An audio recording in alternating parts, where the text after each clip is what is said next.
Si balaki matioshich chive, chichishpe parejun ich, kakabatioshich, katit kamam, rumal shuyachke, hunchich rechek aslemal. Shokoje kinya hun nimalaju zipetik, che konojedri shokip chiek oral, chikikut katzich, chiriakla, che nimunak shokoje. Maltiosh chive, shishpetik, ktar kitzich. Buenos días a todos, buenos días a todas. Muchas gracias y bienvenidos a este tercer día de nuestro encuentro sobre revitalización de idiomas.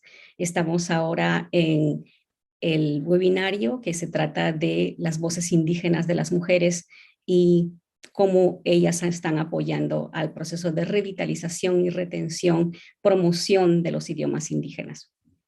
En primer lugar, quisiera pues tomaré el tiempo para darles un poquito de datos logísticos. Esta sesión se está transmitiendo en 3 idiomas, tenemos traducción, estamos transmitiendo en YouTube Live, en Facebook en español, en Facebook en inglés, en la página de Cultural Survival y también por Swapcard.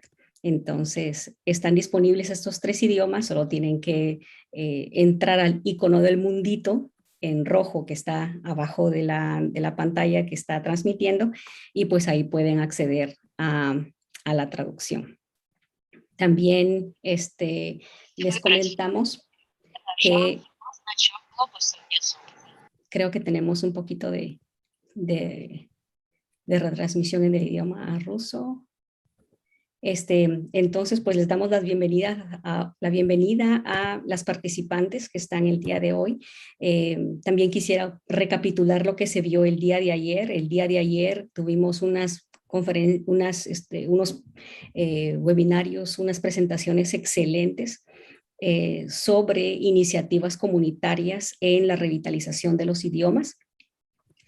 Conocimos de experiencias en el norte, en el sur, en diferentes regiones y también nos dimos cuenta el nivel de proficiencia o el nivel de manejo de las comunidades. Hay comunidades en donde los hablantes ya no están.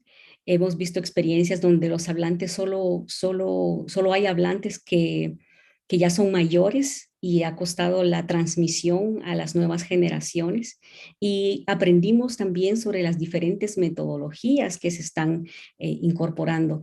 Es bastante refrescante saber que estas iniciativas están dando resultados y el objetivo mayor es crear mayores hablantes, el mayor número de hablantes en las comunidades indígenas. En la tarde logramos también tener un webinario interactivo, una sesión interactiva en donde pudimos compartir los participantes, los que estamos atendiendo y escuchando, en compartir nuestras experiencias. Estuvimos hablando acerca de cuáles son los éxitos que estamos observando, cuáles son los retos que estamos observando y cuáles son los siguientes pasos. Quisiera traer a esta mesa el tema de la discriminación y el racismo, que fue algo bastante tocado en varios de los panelistas y también de los participantes. El hecho de que nuestras comunidades hayan dejado de hablar el idioma es parte de este proceso colonizador hacia nuestros pueblos, en donde nosotros sentimos vergüenza de hablar o no sentimos la necesidad porque ya no tiene uso en diferentes esferas de nuestra vida el idioma. Y entonces es muy importante que la revitalización de los idiomas sea acompañado con una revitalización de nuestra identidad, que volvamos a ser orgullosos de nuestra identidad, de nuestras culturas, de nuestros pueblos para poder revitalizar los idiomas al mismo tiempo. Esto fue un poco de lo que hablamos el día de ayer. Entonces ahora estaremos escuchando a unas grandes mujeres. Estoy muy honorada de tener a estas maravillosas mujeres que van a comentarnos acerca de su labor también en la revitalización de los idiomas en diferentes partes del mundo. En primer lugar, quisiera presentar a Halay Turning Heart, que ella estableció la Escuela de Inmersión Yuchi en el 2018 como parte del proyecto Yuchi, idioma Yuchi. Halay está criando a sus 3 niños como los primeros Sohaya, que son Yuchi hablantes en 4 generaciones. También ha tenido éxito en ser una becaria de NDN Changemaker de este año acá en Estados Unidos como representante de la región de las planicies. También ha publicado en el campo de la revitalización de los idiomas y tiene un grado académico en lingüística de Dartmouth College. También quiero presentar a Valentina Sovkina, quien es Saami. Ella se graduó de Murmansk State Pedagogical Institute con un grado de pedagogía preescolar y psicología. También ha sido directora de la radio Saami, Cola Saami. Organizó un evento de capacitación en línea acerca del mismo idioma para su propia comunidad. Actualmente se apasiona por la creación de documentales y ha producido el film Cianita, bien hecho niña, el cual trata de una mujer que ha revitalizado su idioma indígena al hablar con sus abuelos. También tengo el gusto de presentar a Rosa Palomino, quien es Aymara. Ella es una activista de derechos humanos, vicepresidenta de la red de comunicadores indígenas del Perú. También contribuye a la promoción del primer congreso del pueblo Aymara y Quechua, al Congreso de Mujeres Quechua y Aymara de Puno, en el distrito de Chucuito, Puno, en donde ha juntado a más de 5,000 mujeres en la región. En el 2013 organizó el Gran Parlamento de Mujeres Aymaras de Abya para el Día Internacional de las Mujeres. También ella es comunicadora, es comunicadora del programa Miño y Pancara, que significa siempre creciendo. Con más de 33 años.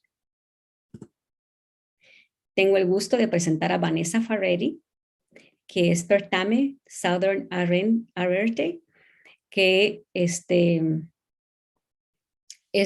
trabaja para el Instituto de Educación Terciaria Indígena en Pertame, en el centro de Pertame, dentro del Centro de Idiomas y Lingüísticas y Lingüística en Australia.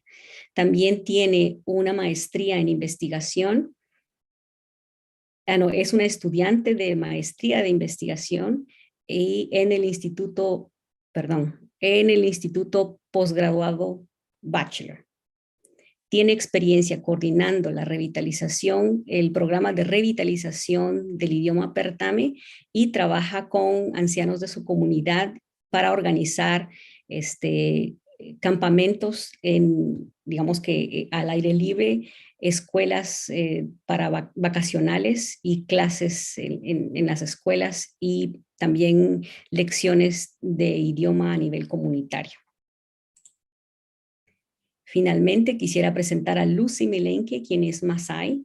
Ella es directora ejecutiva de la Red de Información Indígena, es de la tribu Maasai, y su experiencia es en desarrollo sostenible con las comunidades pastoralistas indígenas de Kenia. Ella tiene una gran historia como periodista y también ha trabajado como comunicadora en radio.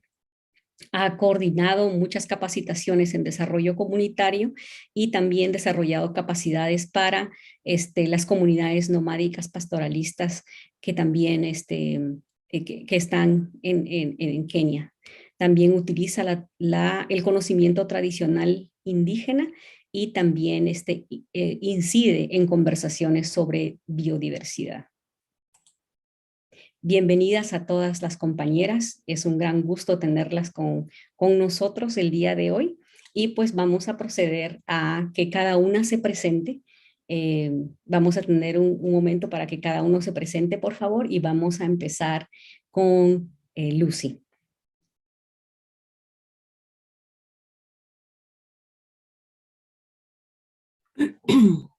Hello, everyone, and greetings to you all. And I think the summary which has been given about me is just great, except of course those numbers have increased.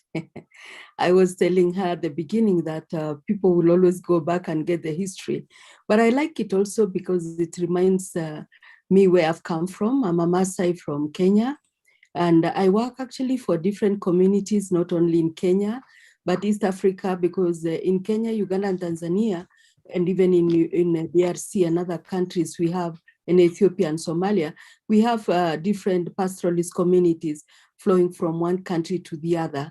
And remember, all the boundaries we have, these are colonial boundaries. Otherwise, the communities never really looked at such division before.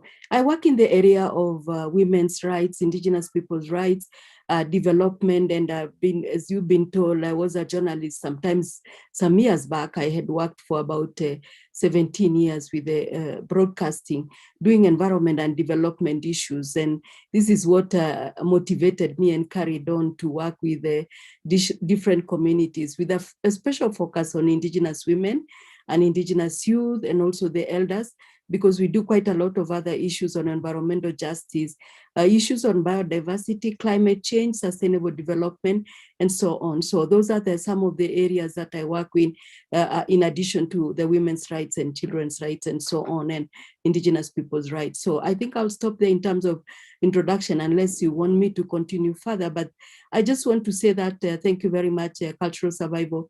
This is a very, very important discussion, especially at this time when we have our children who are born in the digital world, where the languages have disappeared, and also the assimilation has occurred and interruption of the language. So we need to discuss and see how we go back to look at our issues and really be able to bring them where they belong and look at otherwise our cultures, our traditions will disappear with the languages. Thank you for now. Gracias, Lucy, por esas palabras y por presentarte. Ahora pasamos con Valentina.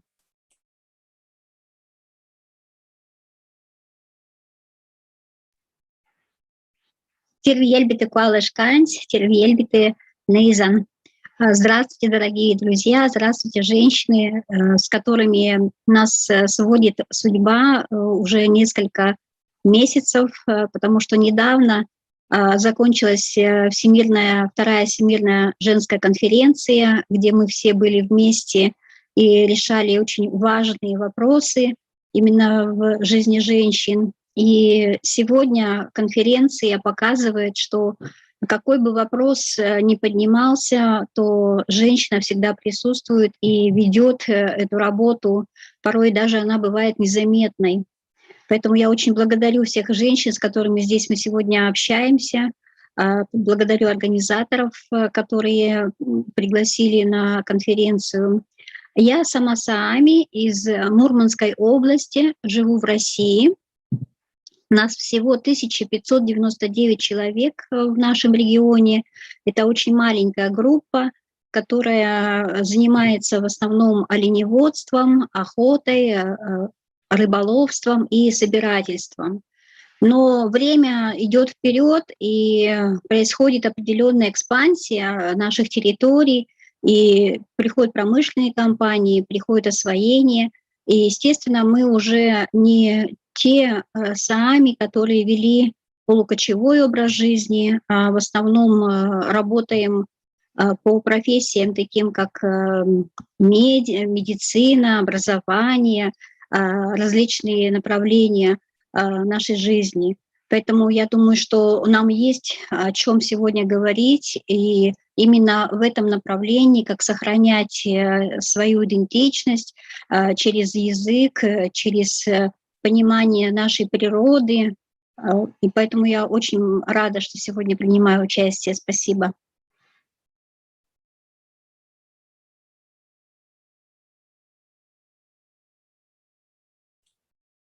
Muchas gracias, Valentina. Entonces, ahora seguimos con Vanessa.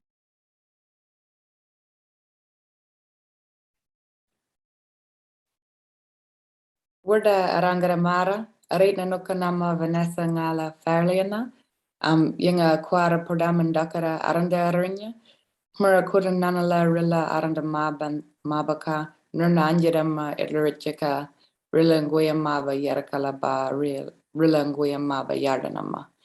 So I said, hello, you mob good. My name is Vanessa Farrelly and I'm a Pertame Southern Arrernte girl. And that this land that I'm coming from will always belong to the Arrernte people. And we want you to think about the old people who have passed and the elders who are still with us. So yeah, I come from Central Australia. So we're the Pertame people, we're desert people right in the centre of Australia. If you've heard of Alice Springs or Uluru or Ayers Rock, we're about 5 hours away from Ayers Rock. And yeah, Pertame people were the people of the Finke River. We call it the Lurabinda, which is the salty river. And it's actually the oldest river in the world. Yeah, and I guess I think this webinar is really amazing because our language program to say Pertame, it's a severely endangered language. There's only about 10 to 20 fluent speakers still with us, depending on what you define as fluent. And yeah, it's the women that are carrying our entire language program. My Nana, Nana Chrissy, she is pretty much the whole backbone of our language program. She's been working to save our language her entire life through schooling that used to beat her for speaking her language. She would persevere and keep making reasons to speak it. And then she worked as an interpreter, which is in Central Australia, Aboriginal people who can't understand English in the courts when they get in trouble with the police or if they're in hospital, she would interpret for them so they would understand what was happening to them in their own first language. But yeah, our entire language program is run by, my nanas and aunties and mums and my female cousins, because we're the people who are with the kids all the time, and the kids are the next generation of language speakers. And I think women are really the future of language, for at least in my community, and I've seen it very similar in other communities, Indigenous Aboriginal communities in Australia and internationally. So yeah, we have a really big role to play, and I'm honoured every day to work with all the amazing, strong women in my family. Muchas gracias, Vanessa. Ahora pasamos con Halay. Agalasan anze sala, Halay keda yujiha keda, zoyaha gogini nande Seminole ha ze shodase. Abe agasan le anzedit nechi, nande, go chatla go wedeneha, dahe en nonk amfe. Lechi nonk ayugua ahende ke nonk latena nonk aju. Nande ziototo ina nakazona. Shtaha ins egans ina ashtale, wachwahis etla. Ahende ze yani nahale ania, wanakas etla. Ahende goni sechi. Si he wahid esetla. Ahende dizet en shushba ona. Nande dig atona yalewi. Nande ziotole ohahani ina odi chudajen. Yujiha ele hidonda ditajen. Lalishtaha en gakale hidondajen. Nande ziototo. Yujiha ele odikantwede. Nagakale shtaha en oyunda ditajen. Yujihale shtaha en odikantwedejen.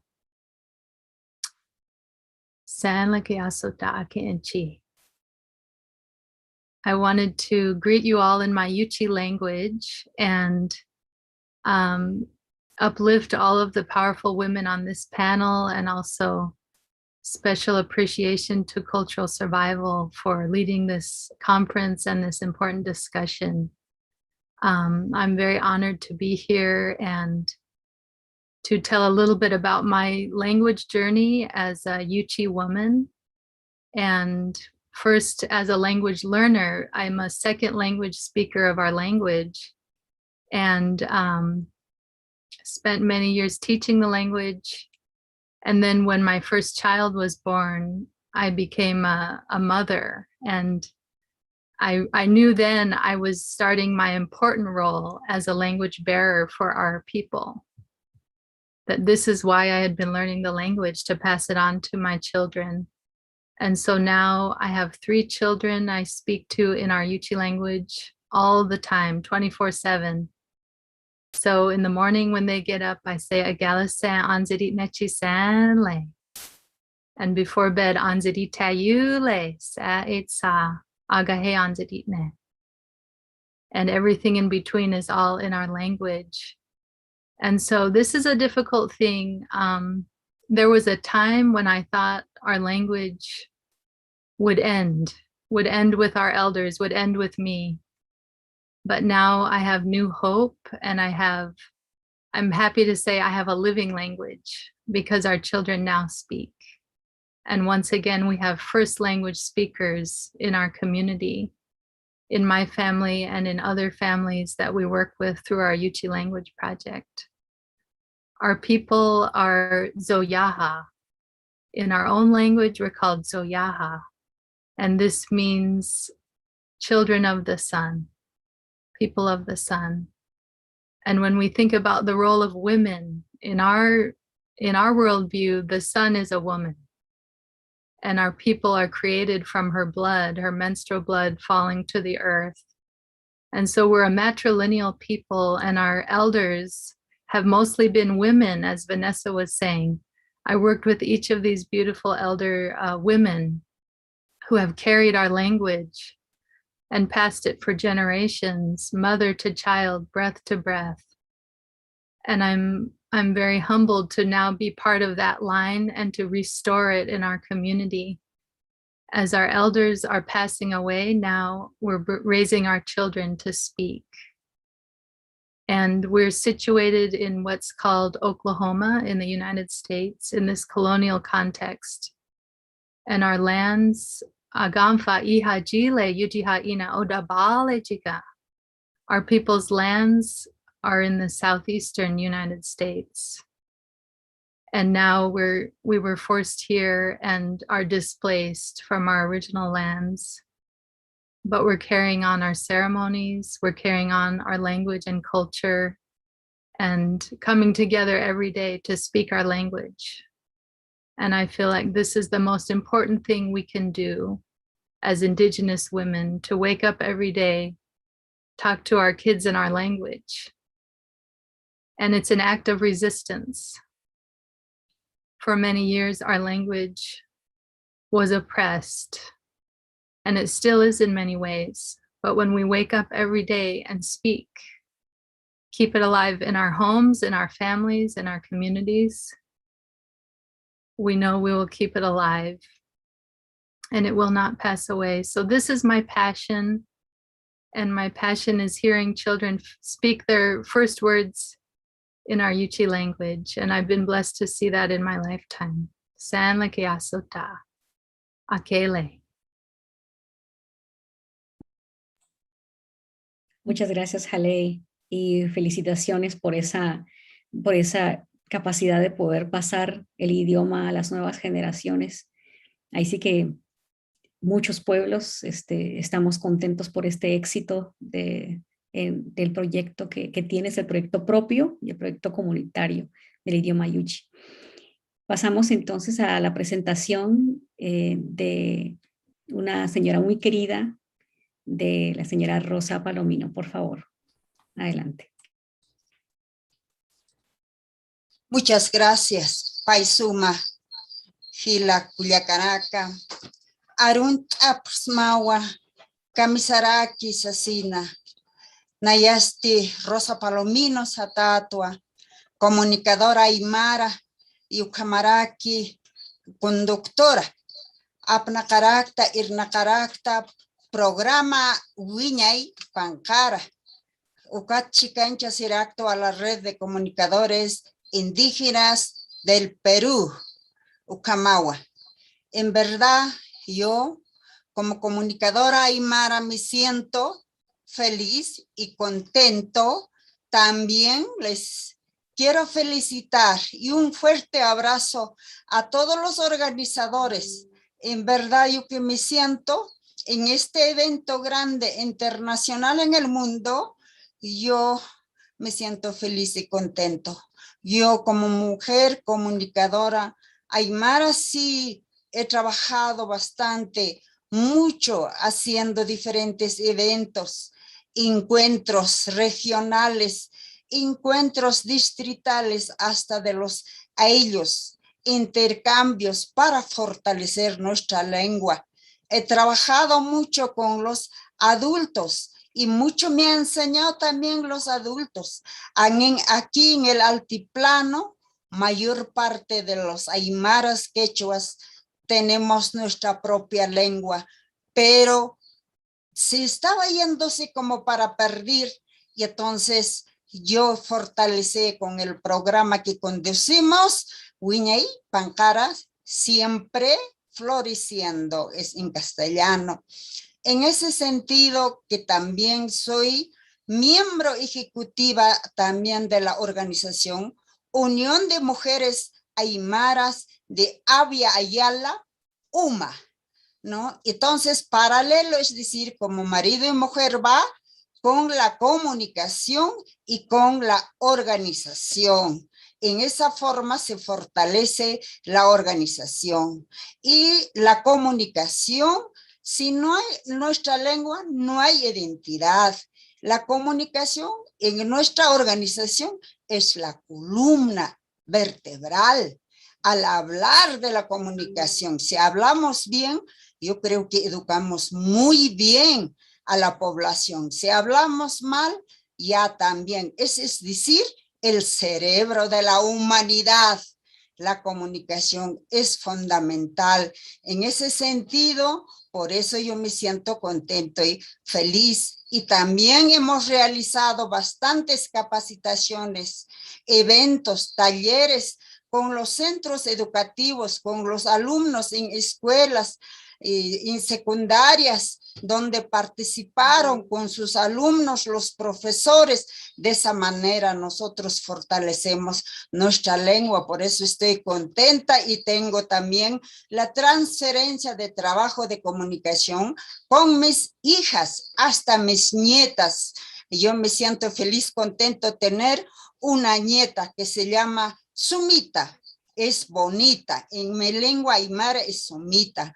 Mi hija, mis hijas, Judith, Jenny, todo eso ya, ellos ya están conduciendo. Entonces eso a mí me lleva una alegría, fortaleza, es decir, mi lengua no se va a perder porque ellos les voy a dejarlo, ¿no? Y contento, y siempre vamos haciendo intercambios culturales, internacionales y también entre regiones. Eso también mucho fortalece porque vamos con delegaciones de las mujeres, ¿no? Sobre nuestra identidad cultural. Si no hay lengua, no habría nuestra cultura.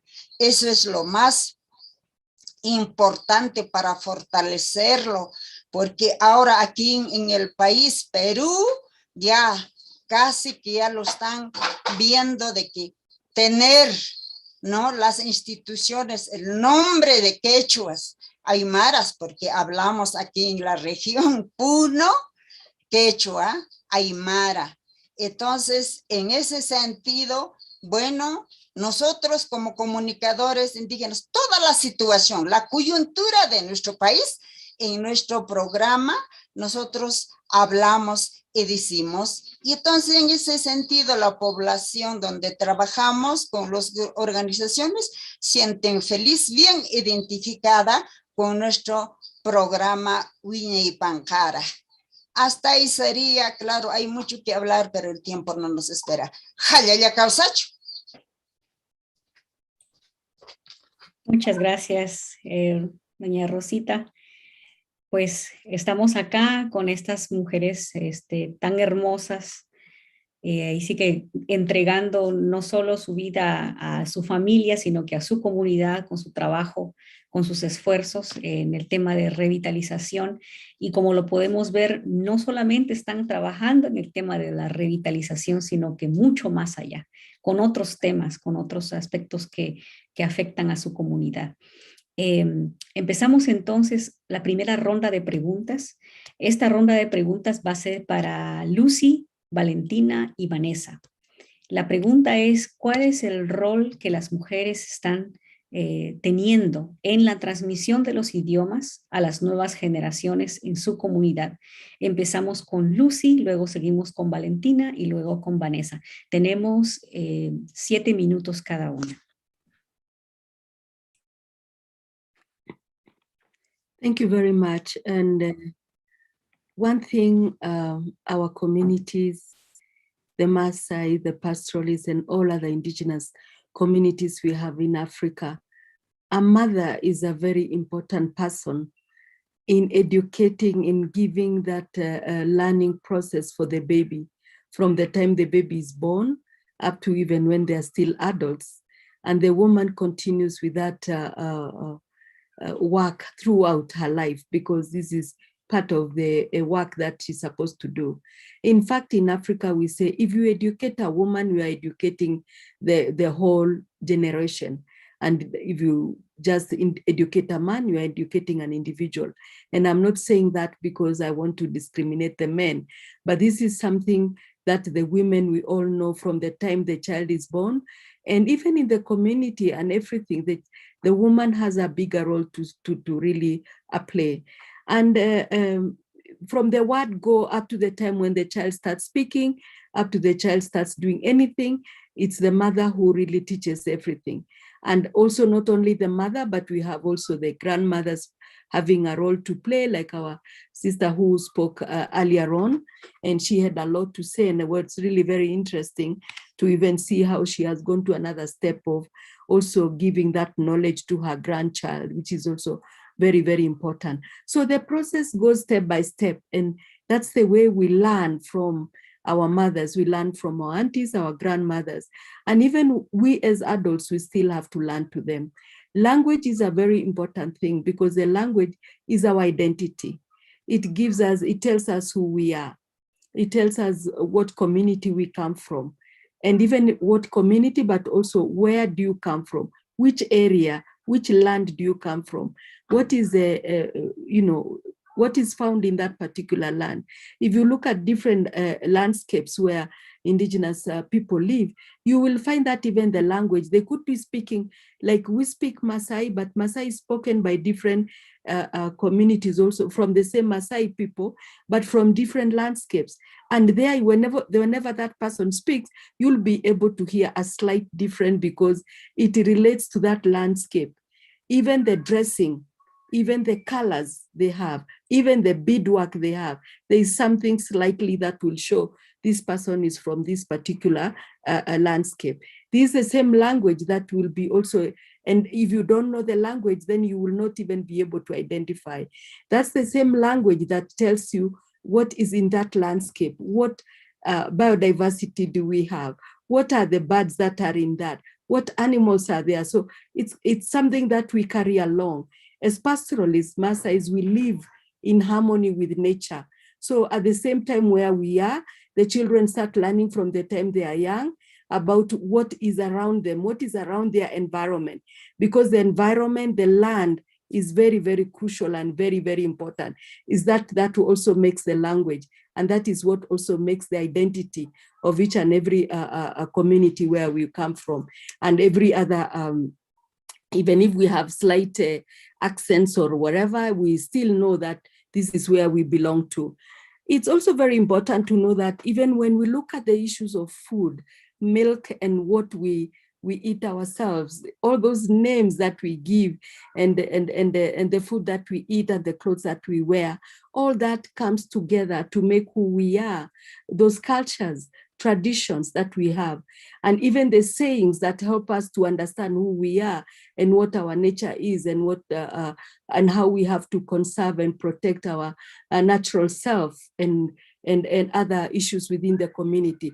So it's very, very crucial to say the role of a mother and how the mothers teach their own children. We know that there are so many challenges that faces the women these days in the community because we have to take children to school. The children have to go as early as possible to school. It's only the government that decides on what the children are supposed to be taught, not actually that we ourselves as Indigenous women in the community. But what is crucial is that when they come back home, they are able to learn a few other things. And it has come critical that this time they have to even make a bit of a more effort to make sure that the children continue learning their language, because we see that it's bringing a lot of changes, because when the children go to secondary school, to university, and in our country, for example, Kenya, most parents like taking children to boarding schools because of the distance where they are. And there is a certain level of education where you need to take your child to make sure that they learn together with the others and to be able to learn and pass their exams and go to secondary school, which is almost 100% must for them to go to boarding school, and then they move and go to a university. So you find that there is that disruption of the language within the process of learning. And this is what is becoming of a great concern to all of us as people working within the community, as the mothers in the community. And so we have to undertake that process of trying to make sure that the children learn the languages, learn different issues. And we ourselves, we do in our organization and with our networks and with the different partners, try as much as possible to involve these children into activities within the community so that they can be able to really collect and make a difference in terms of looking at issues of language.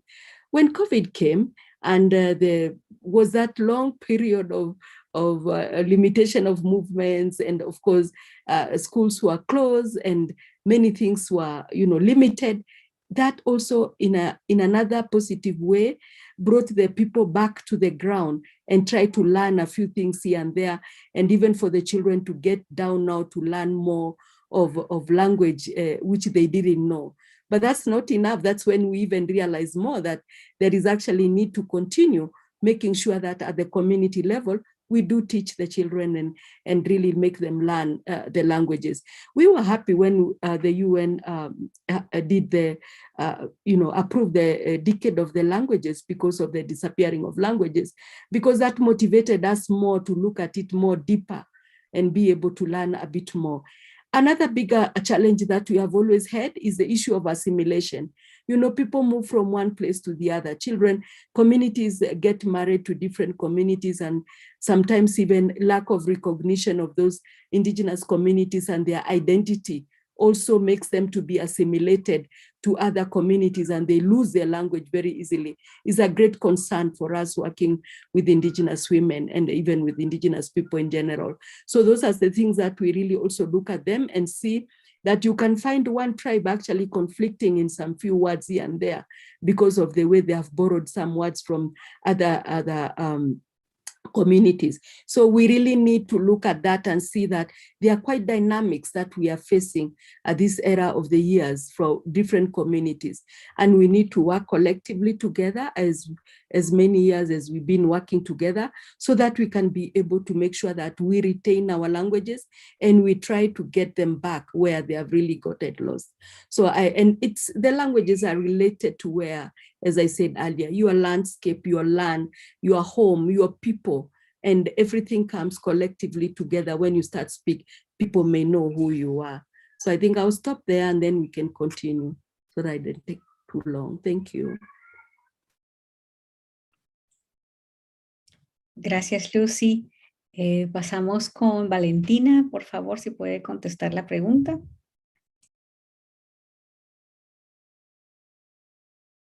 Я бы хотела экран показать, у меня небольшая презентация, и в процессе этого я отвечу на наш вопрос.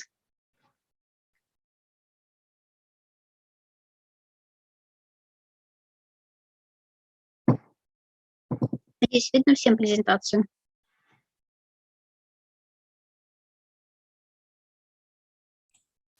Sí. Моя презентация названа рождение, шентат на нашем родном языке, это когда человек появляется, вообще все что-то в жизни появляется. Я бы хотела отметить, что мы сами являемся трансграничным народом и проживаем на территории 4 стран. Это Россия, Финляндия, Норвегия, Швеция.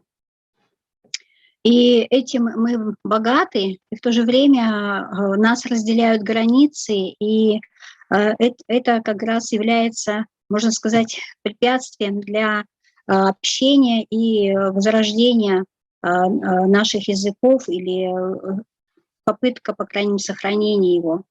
Но Саамы Мурманской области проживают на территории Кольского полуострова. И вот здесь у нас отмечены флагами районы, но самый большой, в котором живу я, это Лавозерский район.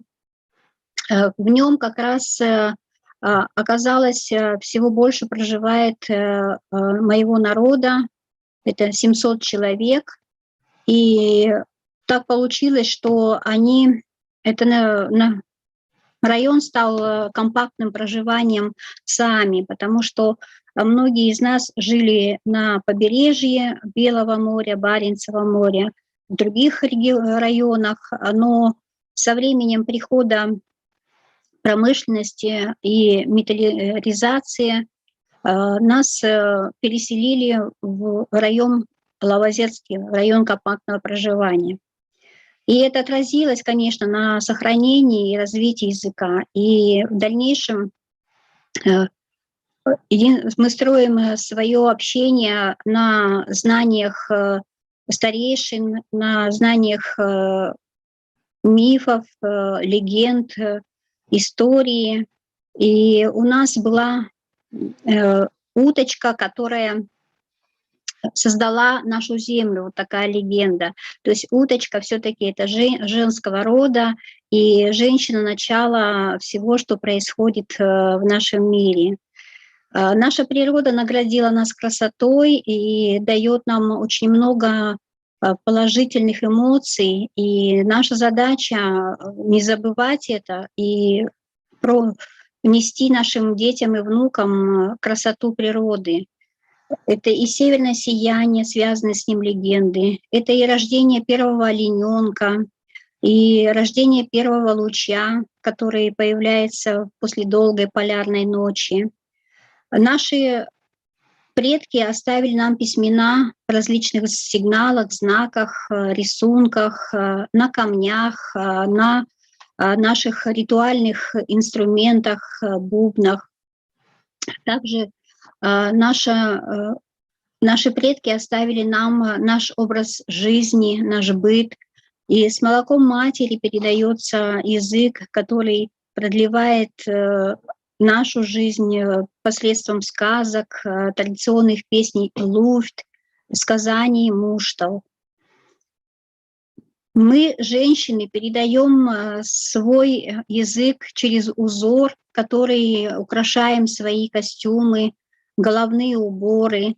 Здесь на фотографии 3 поколения женщин, которые по головным уборам можно сказать, какой у нее сегодня статус. Девушка молодая, она девушка, не замужем, и носит головной убор перевязка, перевязь. Женщина замужняя, которая замужем, имеет мужа, детей, она носит головной убор шамшуру, вот в виде козырька. И женщина, которая осталась одна, похоронив мужа, она одевает повойник, закрывает, как бы у нее право такое закрыть свой век в плане как женщины, потому что она чтит память мужа. Наши письмена передавались не только через рисунок, хотя вот здесь как раз все условные узоры, которые передаются в узорах, это и горы, реки, птицы летящие, хороводы людей, то есть где они встречаются, наши жилища, они все передавались вот такими условными знаками, и мы сохраняли это. И понимаем, что устный язык, он живет долго и может жить, когда на нем говорят. Но сегодня время приходит, и нам приходится сталкиваться с тем, что есть еще письменность, когда мы можем сохранить свой язык в письменном виде.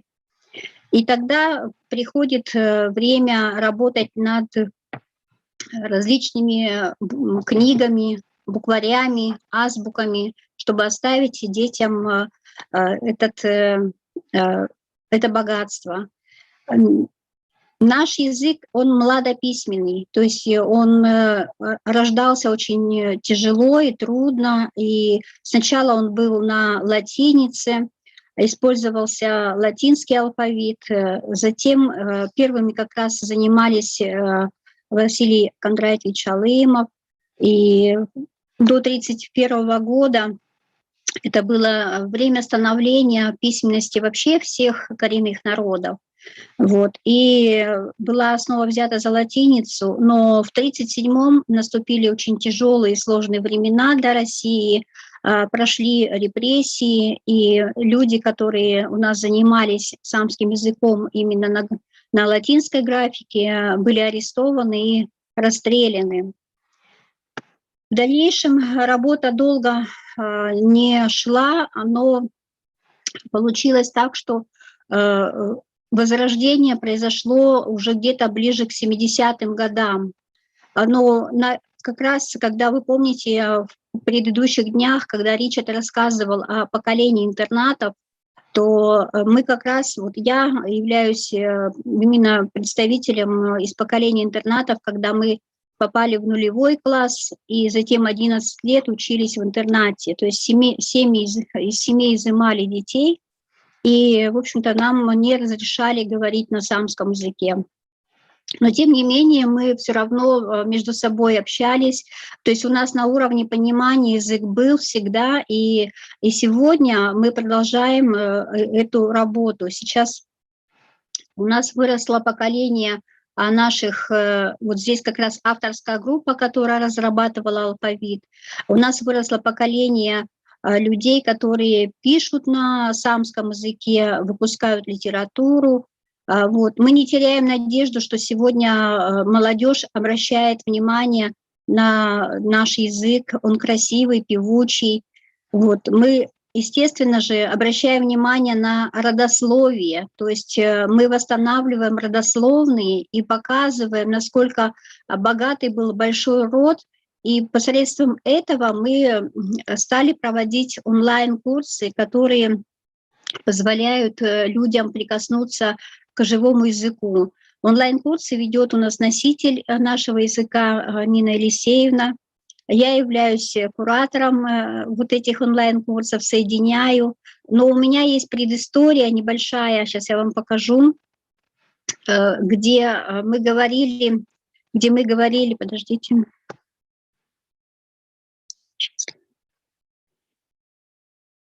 где мы говорили о возрождении языков, и сейчас у нас происходит... Так, минутку. Вот, когда мы говорим... Видно мой экран, да? Я покажу маленький кусочек, который толкнул меня на создание и фильма.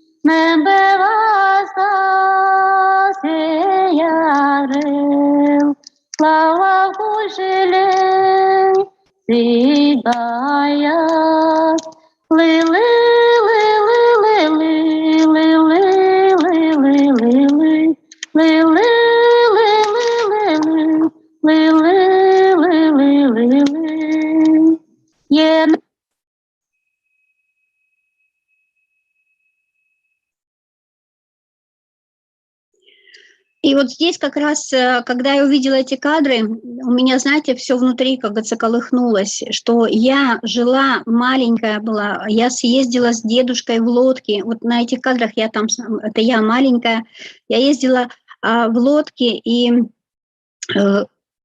видела, что слышала язык, слышала песни, да, и вдруг понимаю, что я выросла фактически не говорящая на языке, не говорят мои дети на языке. И вот рождается внучка, вторая внучка родилась. И знаете, как говорится, открылось второе дыхание.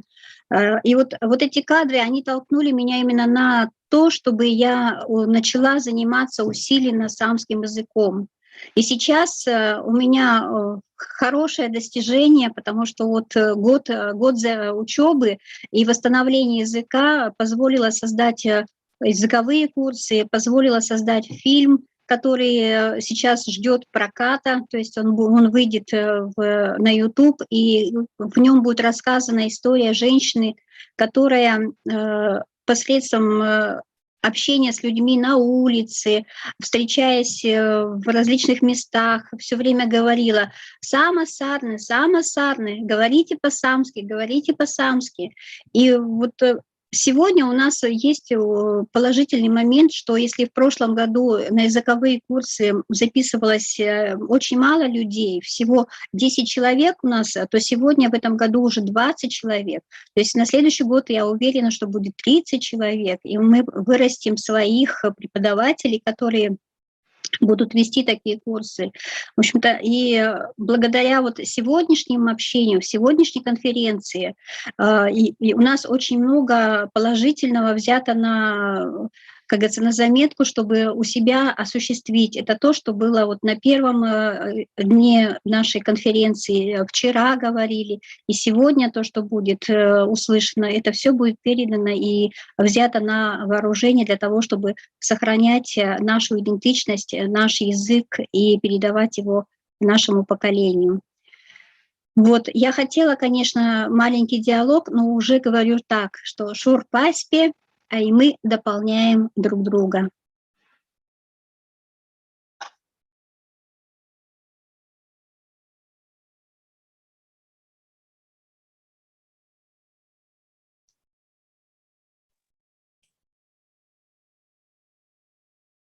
Muchas gracias, Valentina, por compartir tu experiencia. Es fascinante pensar cómo el amor que le tienes a tus nietos fue lo que te inspiró a aprender tu idioma. Y con tu experiencia aprendemos que nunca es tarde para volver a empezar a recuperar nuestros idiomas indígenas. Gracias. Pasamos ahora con Vanessa.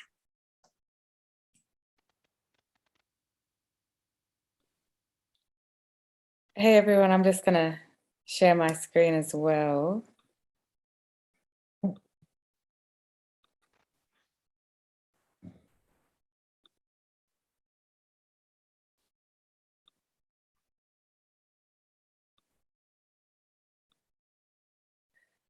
Yeah, so I guess the question about the role of Indigenous women in our program for bringing the language to the next generation.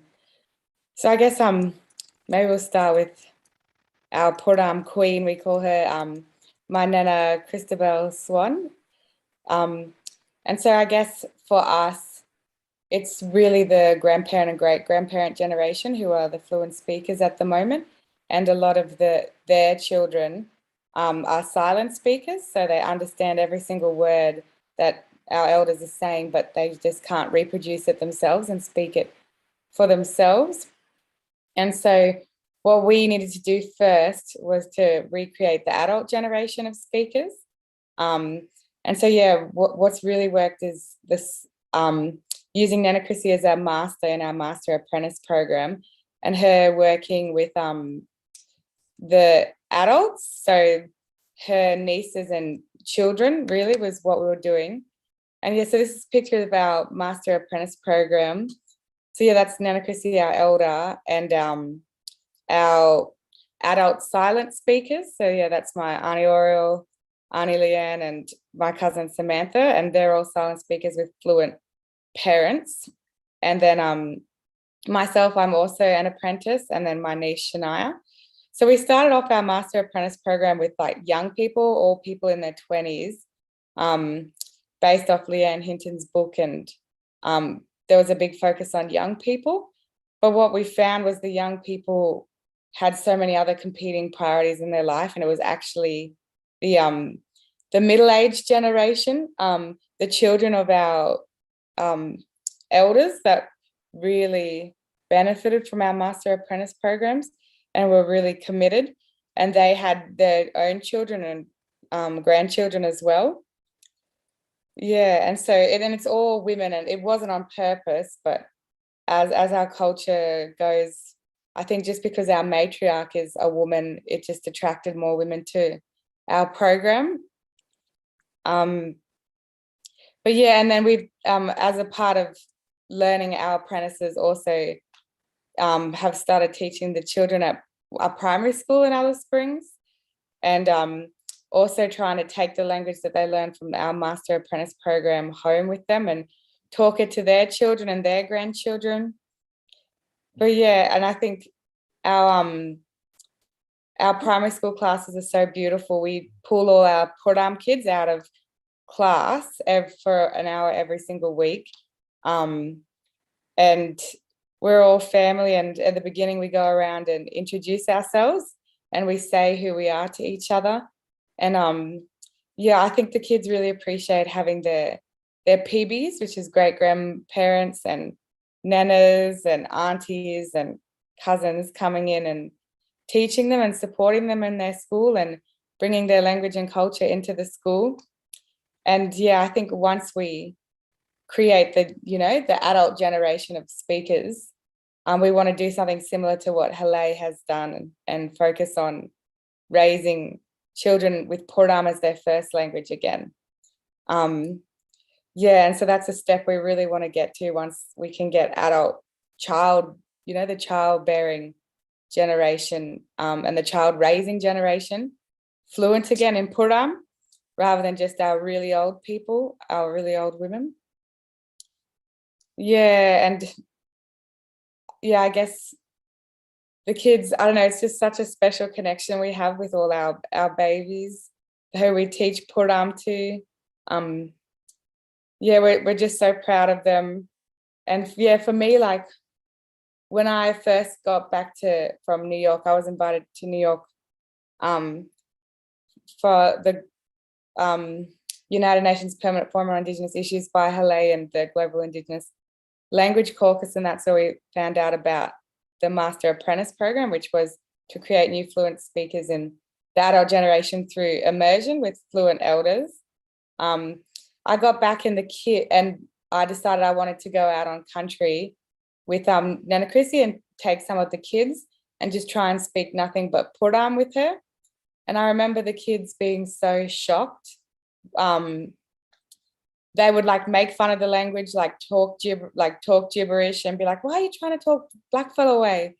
And yeah, like really shocked that I would even try. And then throughout, I think the course of this Master Apprentice program, as they've seen their mums and their nanas and aunties really fight to be speakers of their language, now they understand, and there's been a big shift in their thinking from speaking of Aboriginal language being something that's embarrassing and something that's, makes you inferior to an English speaker, to now they're really curious, and they're always asking me like, Auntie Vanessa, how do you say this in Pertame? Or they'll be asking me like, how do you say KFC in Pertame? Kentucky Fried Chicken, and just stuff like that. And I think it just really shows their change in attitude, which has followed the women in their family as they've role modeled like a real care and passion for language, that the kids have followed it. Yeah. And we also, what we noticed was it wasn't just enough to teach the kids in our primary school class, because then they were going home and just speaking more English. So we decided to get and also obviously all women as well. We decided to get the parents of the children in our Bradshaw class together every week and just sit down, have some snacks, and just even though they couldn't probably become fluent speakers like our apprentices and commit 20 hours a week with our elder in immersion, what we did was focus on teaching them a few key phrases that they could say every day in the household to their Bradshaw, to the children who are part of our primary school program. So things like, where's your shoes? Get up for school, go to bed, be careful, leave the fridge alone, put my phone on the charger, just all those, turn the lights off, just teach them their everyday phrases that they can go back and talk to the Bradshaw kids, our primary school kids. And it's such a beautiful time as well. I think all the women coming together and just sitting down and talking language. And a lot of these women as well are silent speakers, so they understand Pertame really well. And it's such a breakthrough to be able to sit together and actually try out speaking it without shame. And I think it's really special when we can bring the family together for language like that. And as women. But I think that's, all I want to say for now.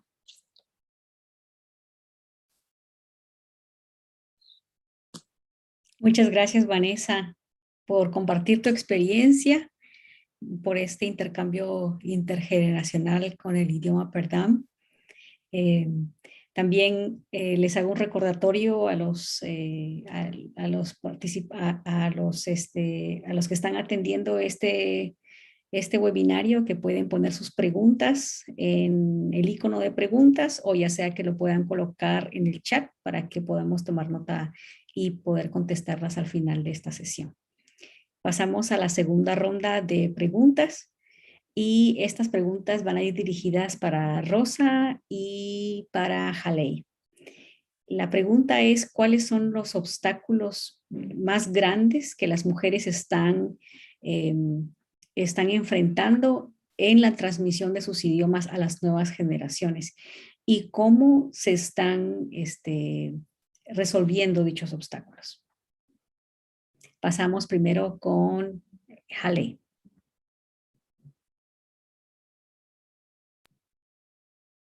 Agalasan de pole anzadit nechisan le. Shtaha and Yuji Halay anzadit gantwe de nande. Galadizaha na ayonda lade anchudate. Ziototo ina odikantwe de nande. Yujiha ina ototo tele ina odikantwe de. Ahende Yuji Halay san le o yundate na. Onzio Yujiha gotwe de ne. Dahe en okanfe. Lechi nonzi okakanichi aso yagua. Thank you for this opportunity to share a little bit about our work. And I have a few slides as well to help demonstrate some of our work. I feel there are many obstacles we're facing, both as a community and then as a family. So there are many scales to this work as we try to bring back a language community, as well as bring back the language in our own home.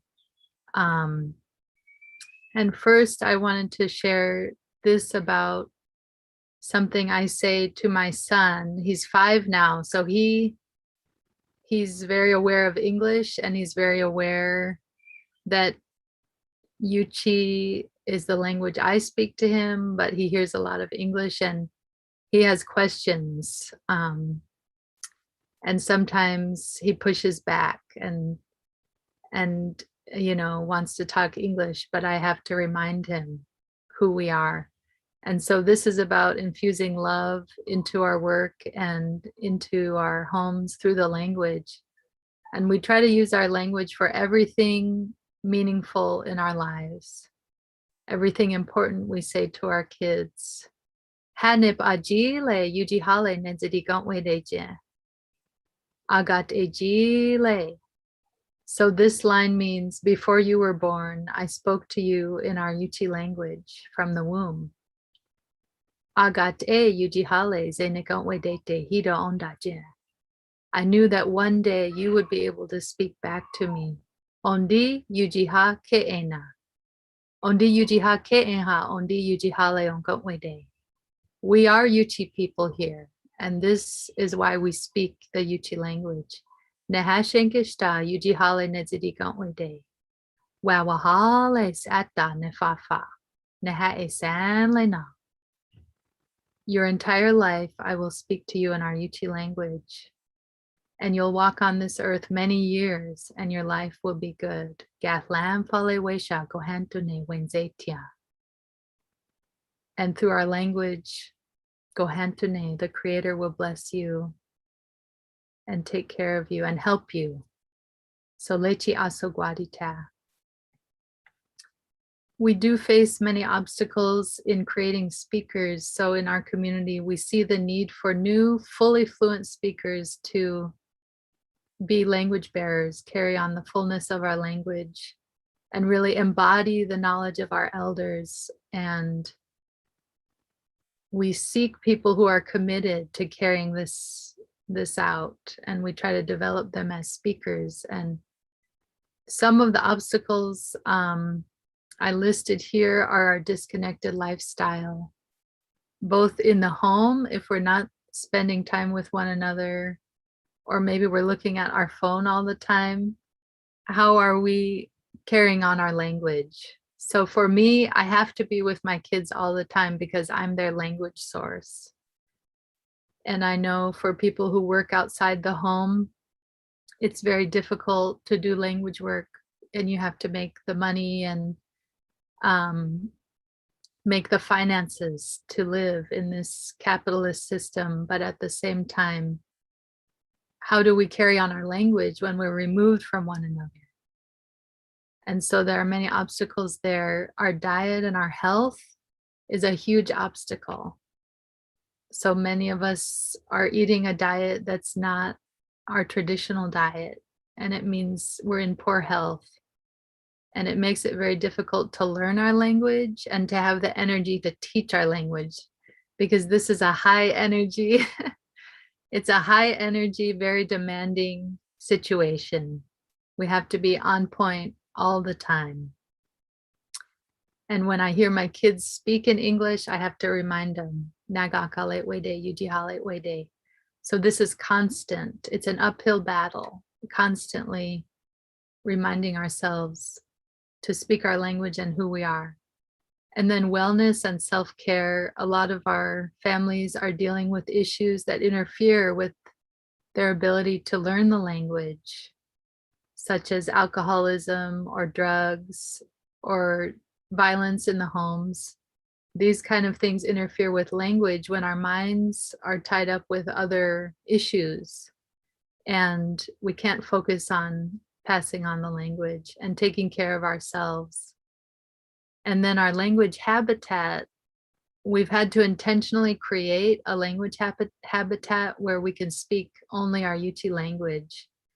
And without that space, there's no boundaries to keep the colonial language out. So this is very critical for us at the Yuchi house, where we have boundaries. This is a language, living language habitat for the Yuchi language.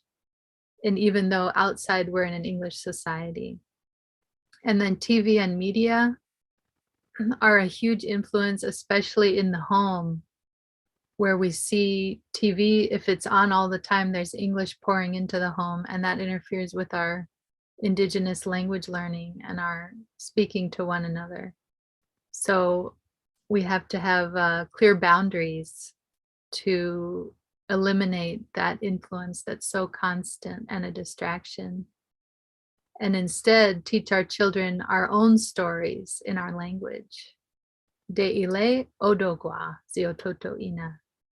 Nasahande gotnashankes atini okiaha ake enchi sanlete. And then work and school requirements. Again, when we're taken away from our community, our homes, and especially in an English school system, it's very difficult to create a new speaker. Ahende dilaha dicha'o ke'ina. So on the right is my grandmother great-grandmother, Dilaha Nawa, and she was the speaker in our family, the last speaker in our family who grew up speaking Yuchi as a first language. Until now, my kids are growing up speaking Yuchi as a first language. And on the left, this is my grandfather, her son, Dicha'o, and he grew up around the language but was never a full speaker. Ahende asugontaniha, kakale leo wede oflajiga, na ukiani san leje. This is some of our old photos, the Yuchi boarding school, and some of the elders that I worked with, their photos showing this shift of taking kids out of the home and the way it's oppressed our language. And now we're creating our own schools and reclaiming our own education for our kids so that we can do it in our own language, speak our own language, use the medium of our own language to educate our children. And this is our family, one of our family photos. And this is 3 generations. Dizet, my father on the right, Richard Grounds. And then me and my 3 kids, our lifelong work to carry on the language, to learn the language and then carry it on. And now we're only speaking Yuchi language to our children. And these are some of the wonderful Yuchi elders that I learned from. And they've all passed away now, but they were first language fluent elders who spoke the Yuchi language from birth. And it was a huge blessing to have this opportunity to learn from them. And I don't think there's anything special about me or my ability to learn language, but I had the opportunity and I invested myself and I was consistent. And so I think that's an encouragement for all of us, whatever our opportunity is, to take it. If you know an elder, spend time with them, invest time, make time. And it does take time. It's a marathon every day, speaking your language, learning your language, and it does pay off. And I believe that any of us can do it. But also our methodology is so important. And we've tried to implement immersion methodology so that we're learning through our language and not through English. And we're carrying on our worldview through the Yuchi language. So this has really paid off for our learners in our program. And this is a little clip of an example of how we play in our language with the kids. I'll just play maybe 1 minute to give you an example. Wana ke oga. Yeah.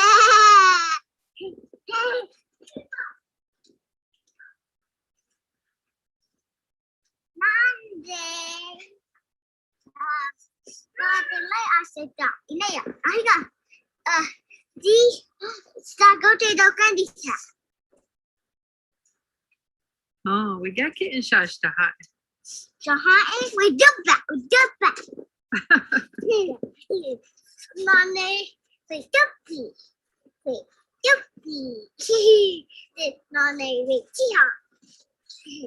Nane, we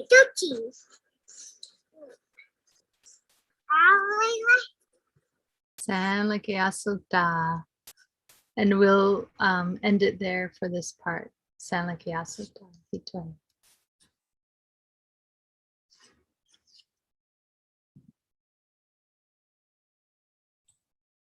Thank you very much. Gracias, muchas gracias, Halay. Es impresionante como el hecho de que después de 3 generaciones, la 4ª generación empieza a adquirir su propio idioma. Y es posible. Entonces no perdemos las esperanzas, es de realmente comprometerse a aprender el idioma, tanto a nivel familiar como a nivel comunitario. Entonces pasamos ahora con Rosita, por favor, para que haga su presentación.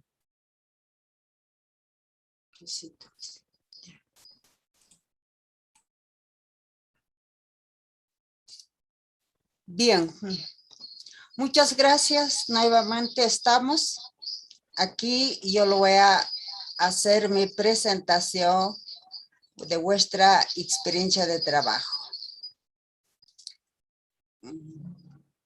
Bueno, yo me llamo Rosa Palomino Chaguare, soy comunicadora Aymara, ¿no?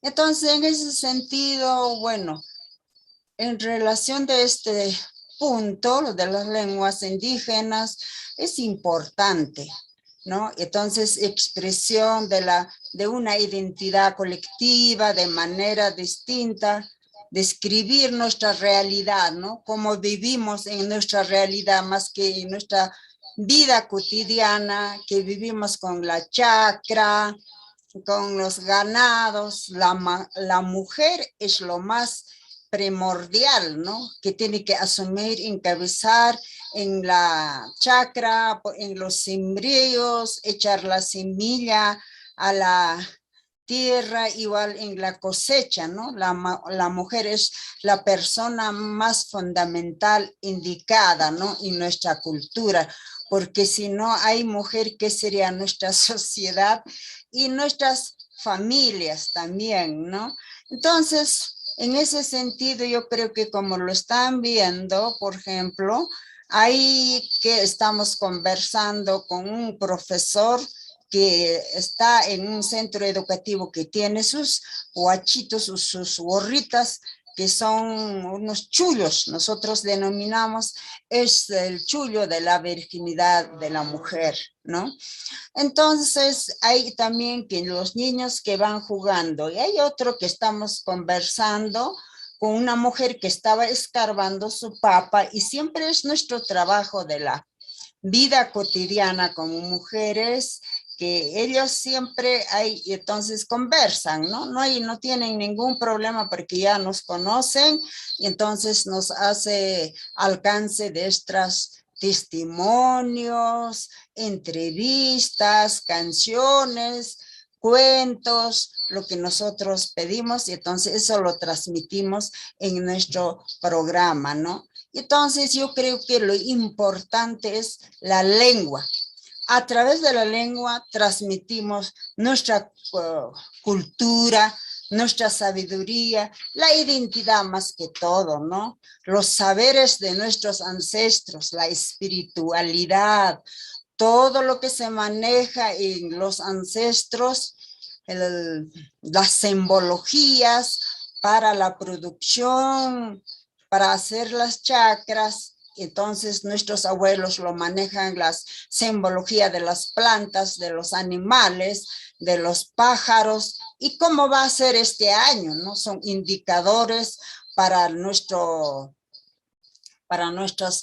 cultivos, ¿no? Bueno, ahora que entramos, los obstáculos. Yo creo que hablar en teoría es fácil, pero en las acciones, los obstáculos, bueno, es la discriminación de la sociedad, ¿no? Más que todo, como somos mujeres siempre antes, ya cuando yo empecé por decir nuestro trabajo de comunicación, dijo, ¿qué va a hacer esta mujer? ¿Qué eres periodista? ¿No? Entonces, incluso uno tiene miedo, ¿no? Nos asustamos. Ucha, ¿qué cosa, algo más me va a insultar, ¿no? Entonces, siempre por el hecho que llevábamos nuestra ropa, nuestra cara, nuestros sombrero, todo eso, ¿no? Nos discrimina.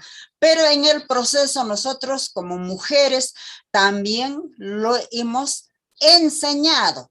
Le hemos enseñado. Si la mujer es la base fundamental en nuestra sociedad, en nuestra cultura, entonces en ese sentido también ellos han aprendido y estamos listos, preparados en el proceso de responder con quien sea políticos, porque los políticos te tratan de discriminarte, los profesores y algunos profesionales de las instituciones siempre por ahí nomás esperan, no te atiende. Entonces nosotros a través de los sociodramas que presentamos con las propias hermanas y hacemos escuchar a través de nuestro programa de Wiñay Pancara, ¿no? Entonces ellos al escuchar todo eso, y también hay comentarios, entrevistas, y incluso creamos canciones en relación cómo es el comportamiento de nuestras autoridades. Entonces, las canciones también ellos permiten a reflexionar.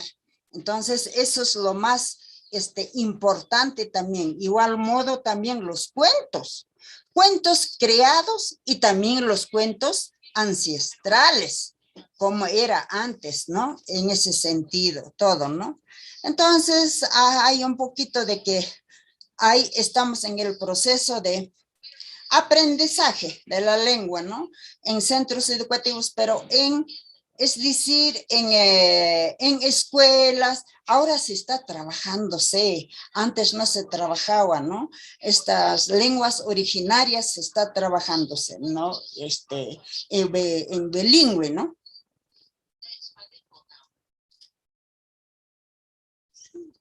Entonces, en este sentido, de que también nosotros como organización UMA y REDCIP, nosotros hacemos nuestras actividades,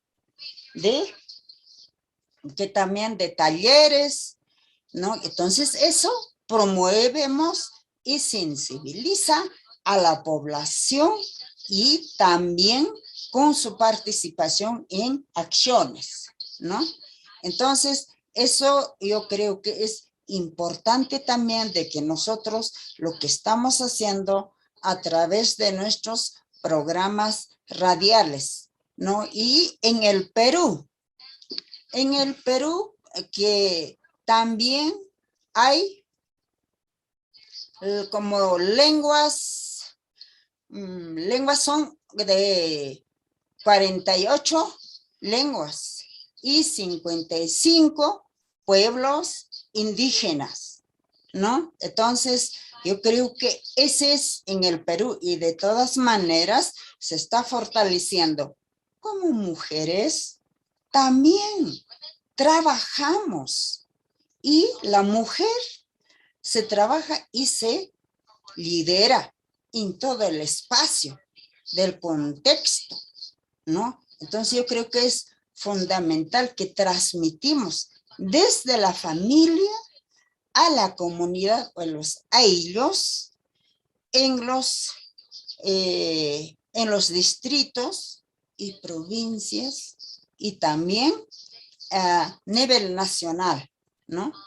Entonces, eso yo creo que es importante como mujeres lo que estamos haciendo, este esfuerzo de trabajar que no se pierda nuestra lengua, porque aquí en el Perú no querían saber con el quechua aymara, pero haciendo a través de vuestras organizaciones y entonces promovemos esto. De esa manera nos sentimos fortalecidos y el aporte de la mujer, porque la mujer, yo creo que ahora que estamos viviendo, por ejemplo, esto de la enfermedad de COVID-19, ¿no? Entonces, en ese sentido que también las mujeres hemos aportado con nuestras medicinas naturales, las plantas, ¿no? Entonces, con eso se han sanado y por eso la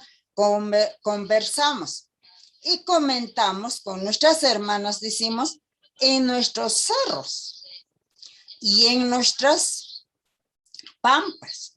Ahí está nuestra farmacia, ahí está nuestra botica, ¿no? Entonces, eso es lo más importante también.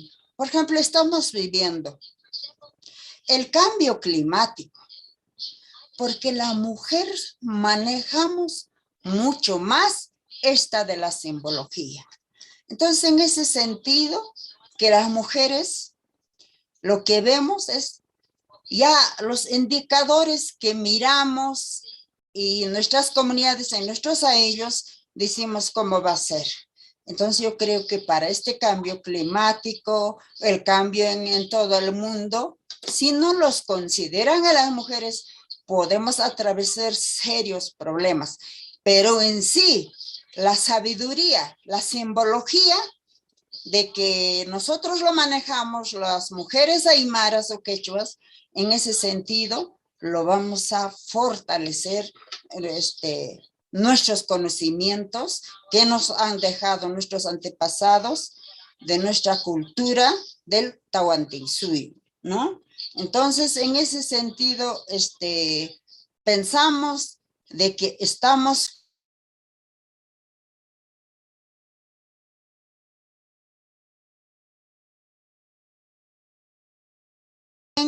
de que, a ver, los medios tecnológicos y redes sociales también es importante, de que lo vemos también que nos, de alguna manera, somos indígenas o originarias, de que la lengua es muy importante, de que nosotros lo estamos haciendo, por ejemplo, como UMA, a través de Internet, ¿no? La tecnología que lo usamos, ¿no?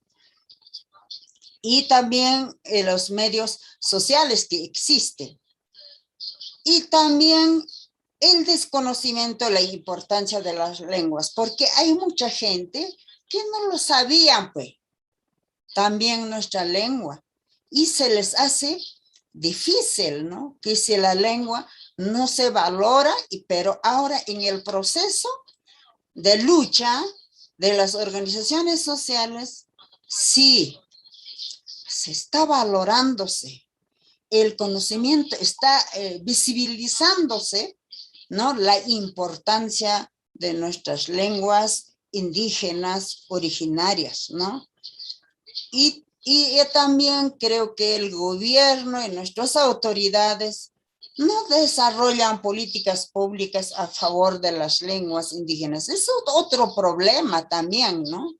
Que nuestros gobernantes del Estado no ven con buenos ojos las cosas o las políticas que lo estamos haciendo los pueblos indígenas, ¿no? Entonces, en ese sentido de que nosotros pedimos como pueblos indígenas que lo consideren este tema de las lenguas en políticas públicas, ¿no? Entonces, de esa manera de que nosotros ya podemos estar parte de eso. Y también, por otro lado, hablando de la educación, en las escuelas o colegios no enseñan idiomas nativas, ¿no? Entonces, es lenguas originarias. Pero ahora sí, en el proceso de resistencia que estamos, sí está en menor cantidad, podemos decirle, de que sí está enseñándose las lenguas originarias, lecto, escritura, ¿no? Pero lo más importante de la lengua es la convivencia. La convivencia, tú que estás en la comunidad, en su chacra, creación de ganados, y entonces es más apropiado de aprender, de identificar desde la realidad, desde la vida cotidiana. Eso yo creo que es de que hay mucho más hablarlo también en relación cómo es nuestros avances y los obstáculos. Pero los obstáculos sí siempre hay, pero esos obstáculos en el proceso que vamos pasando, avanzando con todas nuestras actividades, ¿no? Entonces yo creo que es lo más importante. Y lo otro que también nosotros tenemos como organización, que también que estamos, porque aquí en Perú, en la región Puno, se trabaja por pisos ecológicos, zona lago, zona media y zona alta. Y también de esa manera que hay que trabajar nuestras actividades, ¿no? De pecuaria, altura, cordillera, ganado y después zona lago son producciones chacras. Muchas gracias. Hayaya, Causacho, es lo que puedo invertir en este momento. Gracias. Muchas gracias, Rosita. Tenemos mucha información, mucho que compartir y pues lamentablemente tenemos también un tiempo limitado, pero igual queremos seguir escuchando, ¿verdad? Las voces de estas grandes mujeres. Para la siguiente ronda de preguntas, queremos saber cuáles son las recomendaciones para gobiernos, académicos, y organizaciones no gubernamentales para que apoyen a las mujeres en su trabajo de la revitalización de los idiomas. Esta pregunta la va a contestar Lucy, Vanessa y Halay. Empezamos con Lucy.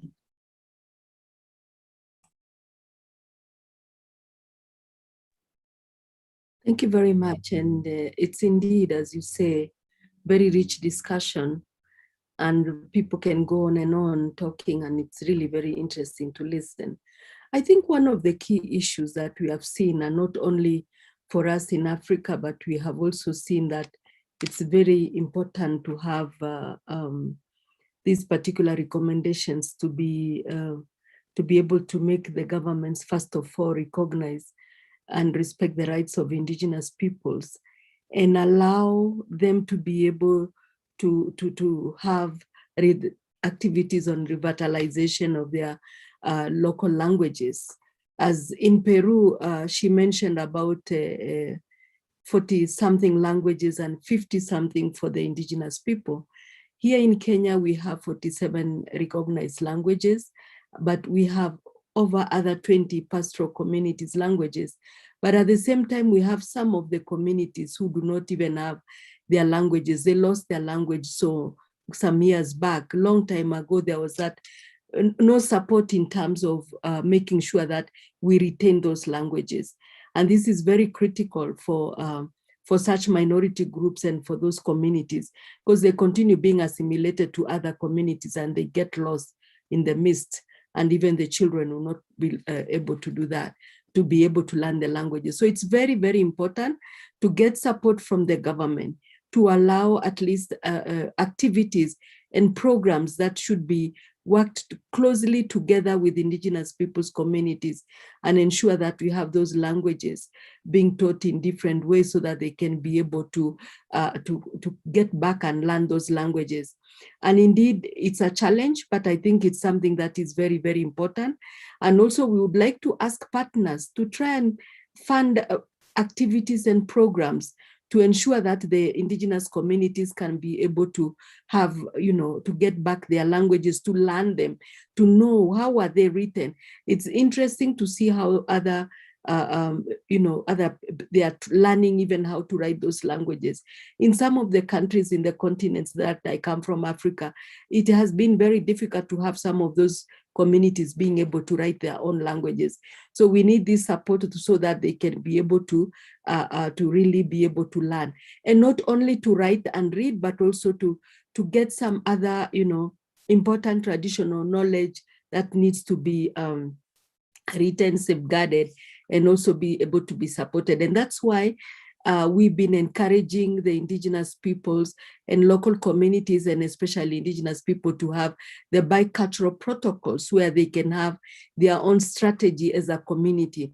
And this can help them to be able to identify who they are and to be able to know their own structures, and they can even be able to identify their own resources, biological resources, the medicinal plants, document them and make sure that they can also see how they can safeguard them and protect them, not to be out there in the public domain, and also to make sure that there is that intergenerational learning between the old and the young. So these are some of the key issues that need really to be supported.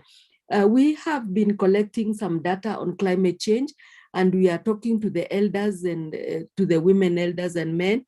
And you find that sometimes even the young, we gave this to the young ladies in the community to be able to collect that data. And it's really bringing a lot of changes in the community in that, first of all, these young ladies, some of them have finished university, some of them have done diploma courses and so on. They are learning now from their elders or different issues which they didn't know at all. So these are just examples that is very important also for us as development people, and also for the people working with indigenous communities and UN agencies to support and government to support such processes, because they help in terms of learning. They help us to look back at our languages and be able to really learn them. And at the community level, I think this is something that we all must really take up seriously, so that we can see how we can bring it up from the family level, from the community level, and also from that bigger, larger community of indigenous peoples and local communities. So the governments have a role, but they also have to make sure they respect and respect the rights of indigenous people, and really recognize that we have rights and we have to be supported in different ways. If we don't do that, it becomes very difficult. And I always want to make sure that I say a human rights approach is important, not only for the governments, but also for the partners who are working with us. We are always proud of cultural survival because of the promotion of making sure that there are local languages, radios, there's that communication. There are different issues that we can be able to revisit and look at them all and see how we can start learning languages. May it be art, may it be music, which is one of the key areas for children to learn. Maybe go back to look at those riddles and sayings that we had long time ago, where our grandmothers taught us. And even us who are adults, even me as a Maasai, I keep learning, even as old as I am, to be able to pick up some of the important words and some of the important sayings that are within the community. And I keep looking at the beads and learn every other minute. And it was very interesting to see from the Russian sister who was presenting and saying that you can identify a woman and know what, if at all her father, her husband is dead or something, just the same way back in our African languages and our Maasai and our different pastoral communities, you identify some of the issues. You will know that this woman is wearing a certain bead, which this particular bead and color shows you that she has a young man in the family who has just gone through some, cultural activities, and he's a certain level. This woman is married. This woman has a married daughter, has a married son. So you already has given birth to a small baby. So you find that these are some of the communication that we particularly look at them. And one of the important things is to recognize these cultures and traditions and our languages as very important for our communities, and let them, nobody should be looking at them as, why are they doing this? This is still primitive. This is still what? No, they're our cultures, our traditions, and this is our identity. Our languages are our identity, and we cycle all along that, and that is why we identified who we are. We are Maasais, we are Samburu, we are Borana, we are Pokot, we are what? This is very, very important for us. So it's very important for us to be able to really keep them and look at them and learn our children. We are very happy that the children are picking up and want to know every single thing. And this is important that we keep encouraging them. In the same way, we are asking different partners to also support us and to be able to see. One last recommendation, because I know over time, I think it's a high time this discussion that has been going on, we carry it on. Let's not stop where we are. We should try to keep on seeing how we can continue with this chain. We don't break it, so that this chain can continue, and also continue with our young women and girls who are out there, and they can continue also learning and seeing how they can be able to pass on this knowledge from our elder to the others and to the others, and we see the chain going. Thank you very much. Muchas gracias, Lucy Mulenki, Maasai de Kenia. Ahora pasamos con Vanessa.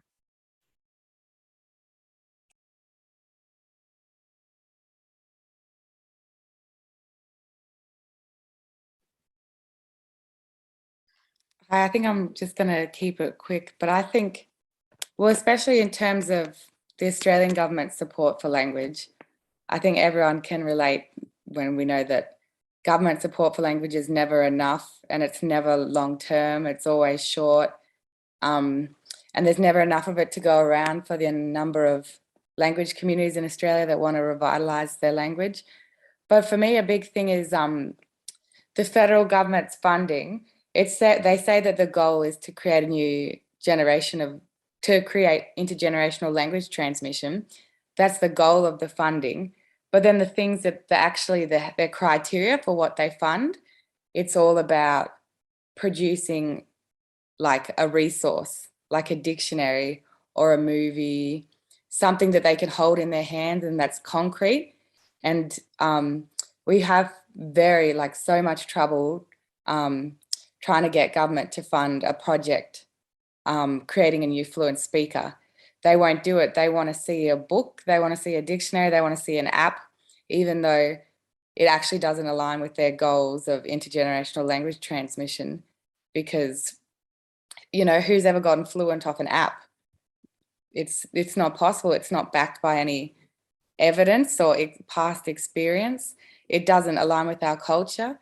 It gives mainly non-Indigenous people jobs to be an app developer or publish a book, or, you know. So yeah, I think the way that the Australian government funds Indigenous languages in Australia is really colonial, and it actually doesn't work for our communities. So for our language project, we get all our money from philanthropists. So rich people who live on the East Coast give us our money because the Australian government just doesn't like funding us, you know, doing these community projects. Yeah. So yeah, I think that needs to be a really big change in Australia. I think in overseas, the focus is really on creation of new fluent speakers. But here in Australia, everyone's obsessed with apps and books and dictionaries, and no one's thinking critically about how this is going to actually save our languages. Yeah, I think there needs to be a big shift in the way that we think, because we're trying to be like, oh, technology, we got to go with that, or literacy, that's the new world, we got to go with that. But actually, we got to think back to how it was before, and our oral, you know, our languages are oral languages, oral traditions, listening to elders. And that's why, yeah, our Master Apprentice program is really resonating with our community, and we really want to share this method with other Australian Indigenous language groups, because whenever anybody hears about it, like any of our neighbouring language groups, they say, it's like, yes, this is perfect, this is exactly what we need. But yeah, we just need to keep spreading the message and wake people up from thinking about it in terms of Western ways, because they always want to, you know, kill two birds with one stone and make it about digital literacy or make it about reading and writing. But actually it needs to just be about our languages and keeping it strong and using our culture as a way to do that. Yeah, thank you. Thank you so much, Vanessa. Gracias, Vanessa. Vamos con Halay. San Lakiasota de Pole. I really appreciate what Vanessa was saying, and I agree. I would also like to see more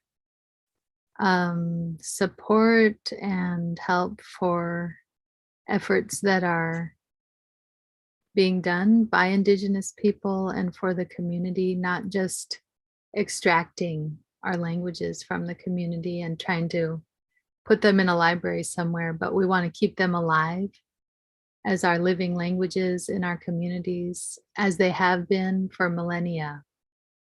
And these are a few recommendations around advocacy. We need to raise the prestige of our language. Here we're in an English-only state, and this is very detrimental to our Indigenous languages and uplifting those. Universities could create a specialization in language revitalization instead of just the academic study of linguistics. but how to support community language revitalization, how to carry the language on as a living language. And in the United States, there's hardly anything like this, where you can go to get a degree and actually learn how to revitalize our endangered languages. And then sharing information on methodology. We know it can be done, but many people don't know how to approach it, and enabling that information sharing and effective methodology. You know, how to do immersion, how to work with children, how to learn from elders in master apprentice, and those kinds of methods, and capital campaigns and unrestricted funding for community-based language revitalization. This allows people to dedicate their lives to the language rather than having to work outside the community in a 9-to-5 job when they don't have any time to devote to the community language work. And then rethinking our schooling requirements that take kids to an English, you know, or colonial language environment all day. And this makes it very difficult to create a new speaker. And then providing support for language practitioners, mothers, healing and wellness. So in our program, Yuji Halay Halay Nontla, Kalake Nontlaha, our vision is to create and sustain multiple generations of fluent speakers so that the beautiful Yuchi language can live again in the homes and cultural activities of the Yuchi community. And so these are some of the elements that we bring together to create new speakers and to carry out our work. We need sustained funding. We need an immersion language habitat, a location where our language can live, and consistent leadership to carry out the work. And also, so these elements come together to create a learning opportunity that committed learners can go through master apprentice learning, immersion schools and classes, implement home language nests, and then become new speakers. So we've been fortunate in our Yuchi community to create new second language speakers through this method. And now we're starting to create new first language speakers. And this is a picture of our Yuji Hago Wedenek Akanichi Yuchi language project. And we used to have this stop sign saying Gakale Hile'en. And this is about creating that boundary where we can speak our Yuchi language and keep the colonial language outside. And now the program's been going for 25 years, really over 25 years. And this slide is about how are we indigenizing, decolonizing our approach to our language work and to how we relate to our children, how we carry on our language. It really is holistic. So when we start learning our language, it's not just language. It's our diet, our health, our relationship to the land, our kinship, gender.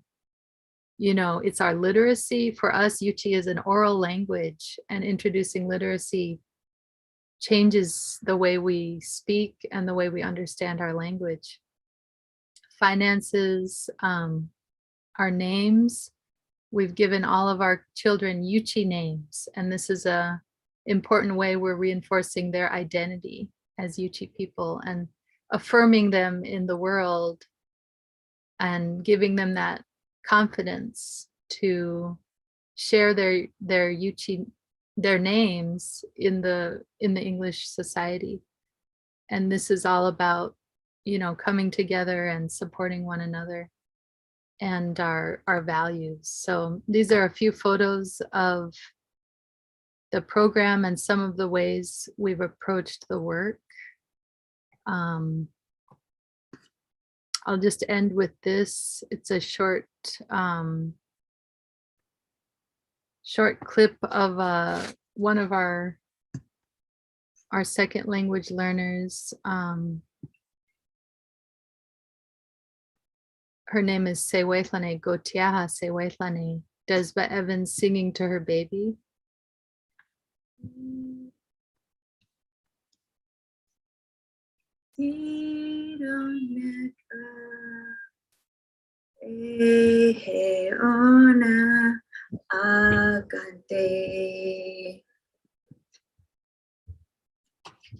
So this is how we're revitalizing even from the womb, encouraging our learners, even though she's a second language learner, to just use what she has and share it with her baby.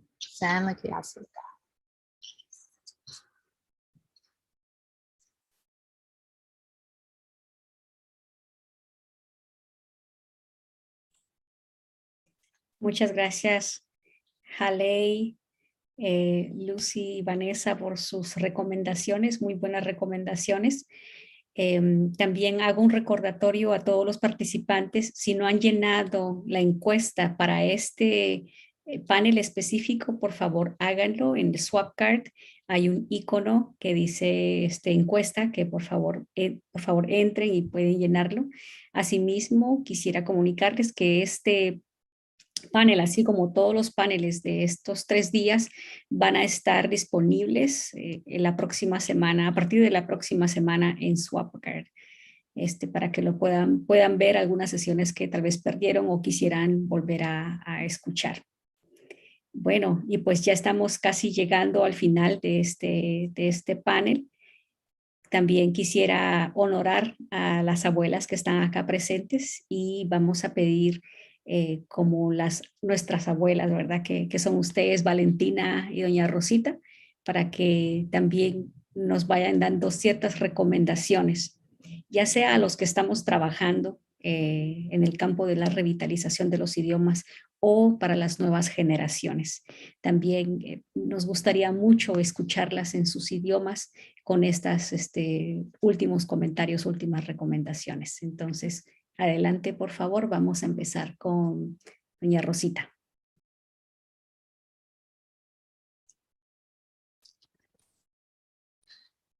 Bien, bueno, muchas gracias. Como ya estamos casi finalizando, en este sentido, algunas recomendaciones que pediríamos nosotras, por ejemplo, que en la educación nos lo enseñan nuestras lenguas indígenas originarias y también igual modo en las universidades, ¿no? Y también de que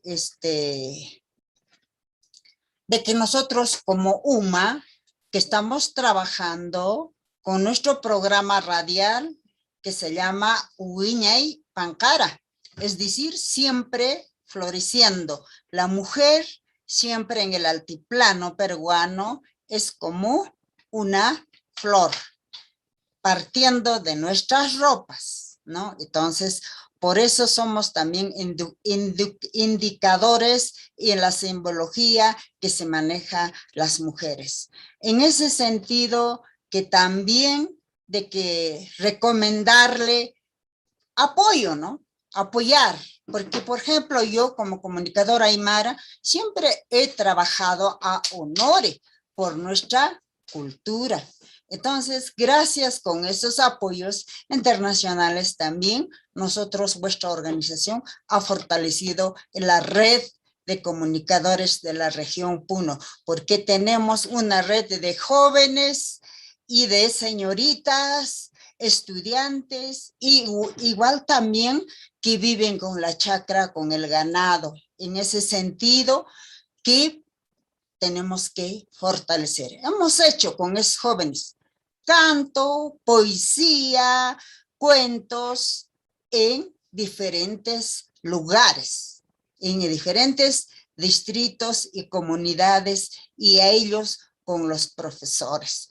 También en ese sentido, para seguir fortaleciendo, seguir manteniendo nuestra identidad cultural, ¿no? Porque la mujer somos Pachamama, Madre Tierra, porque damos la vida. La mujer sabemos cómo es el parto, cómo es el dolor de un parto. Entonces, igual modo, la Pachamama también nos da la producción porque da vida para nuestra alimentación.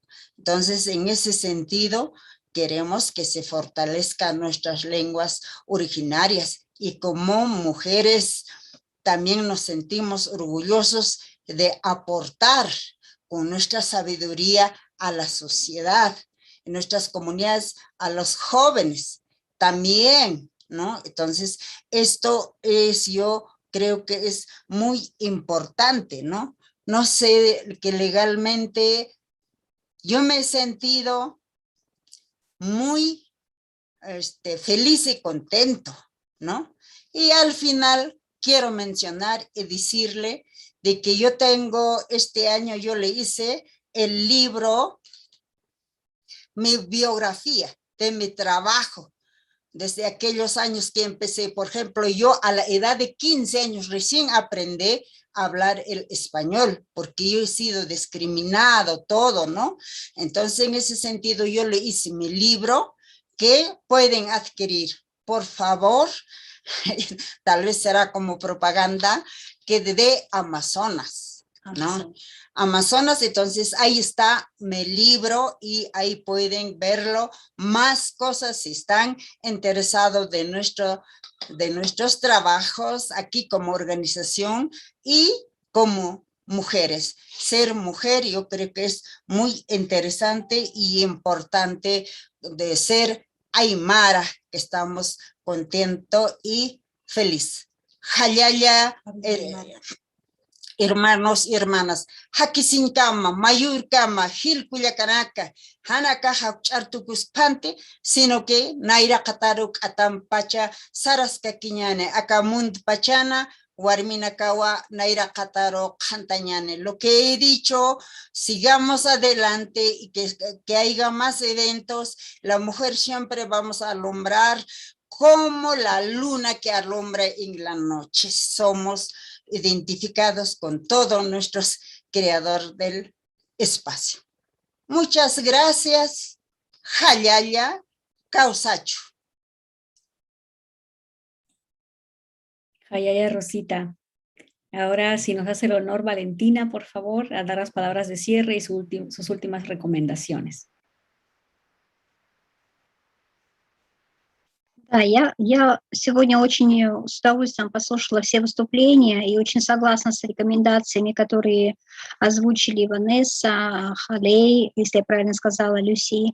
Вот, очень благодарна. И на самом деле не бойтесь делать историю, не бойтесь делать свою жизнь значимой и важной, потому что все, что мы сегодня умеем, это мы сами можем передать своим поколениям.